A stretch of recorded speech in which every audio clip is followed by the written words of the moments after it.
there's something so powerful in what Pierre is saying.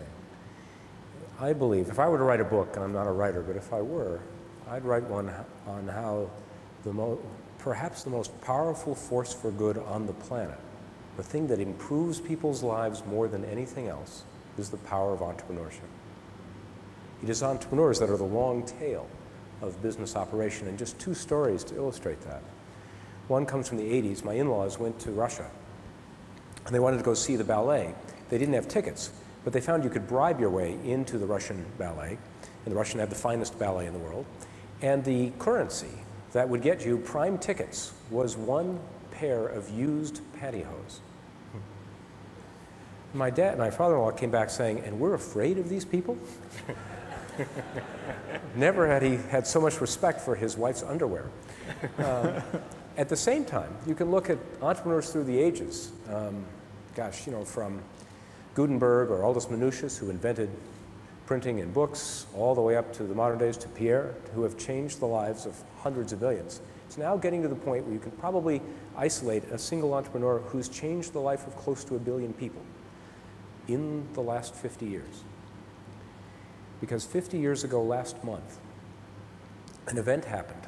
And because of that event, somewhere between 500 million and 1 billion people in Asia have been lifted out of grinding starvation and poverty. The invention, I think, was mentioned in Wired magazine recently in an article, I think, entitled "The 40-Ton Packet." Because it used to be, to ship things across the ocean required stevedores to load the ships at the takeoff point, and then upon arrival, stevedores to unload all this, with huge cost and delay and theft. And then a trucker from North Carolina, a guy named Malcolm McLean, said he had a better idea. And he bought a rust bucket of an oil tanker called the Ideal X. He put on top of it a flat deck, and 50 years ago last month, loaded it with semi-tractor trailers and ran it from Newark to Houston. That was the first in history containerized freight.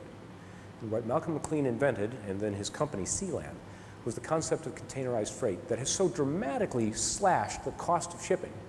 The cost of in-port time and the cost of loading and unloading ships dropped by 98%. To ship a bottle of wine from New Zealand to the United States today costs 12 cents. And there's, as I mentioned, almost 1 billion people in Asia who are now approaching middle-class status and have full stomachs, kids who are going to school, they have clothing, they have electronics, they even trade, they have computers and trade on eBay. Without Malcolm McLean, they would be in grinding poverty still.